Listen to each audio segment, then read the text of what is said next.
পুণ্যাত্মাসকল, পৰমাত্মা স্বয়ং এই কালৰ লোকলৈ আহে নিজৰ সন্তানক তত্ত্বজ্ঞানৰ সৈতে পৰিচিত কৰায়।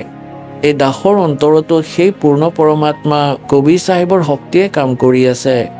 আপোনালোক সকলো পুণ্যাত্মাক কালৰ জালৰ পৰা উলিয়াবলৈ পৰমাত্মাই এই পৃথিৱী লোকত ফাগুনৰ শুক্লপক্ষ প্ৰতিপদ বিক্ৰমাব্দ 2053 9 মাৰ্চ 1997 ৰবিবাৰৰ দিনা আহিল আৰু সাৰ নাম আৰু সাৰ শব্দ মুক্তভাৱে দিবলৈ ক'লে, যাতে আপোনালোক সকলোৰে মুক্তি হ'ব পাৰে। তাৰ পিছত এই আধ্যাত্মিক জ্ঞানৰ প্ৰচাৰ আৰু প্ৰসাৰত গতি বাঢ়িল আৰু আজি আপোনালোক সকলো পুণ্যাত্মাই নিজৰ ঘৰ আৰু পৰমাত্মাক চিনি পালে। 600 বছৰ আগতে পৰমাত্মাক চিনি নাপাই আমি কালৰ জালত ভুলতে পৰিছিলোঁ। এইবাৰ এই দাসক সাধাৰণ সন্ত বুলি ভাবি ভুল নুবুজিবা।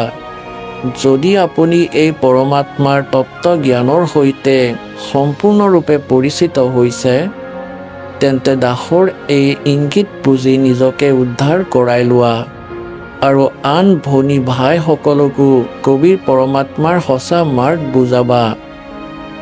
দাসে কবিৰ পৰমাত্মাক পোৱাটো আপোনালোক সকলোৰে জীৱনৰ কল্যাণৰ কাৰণ হৈ পৰিছে।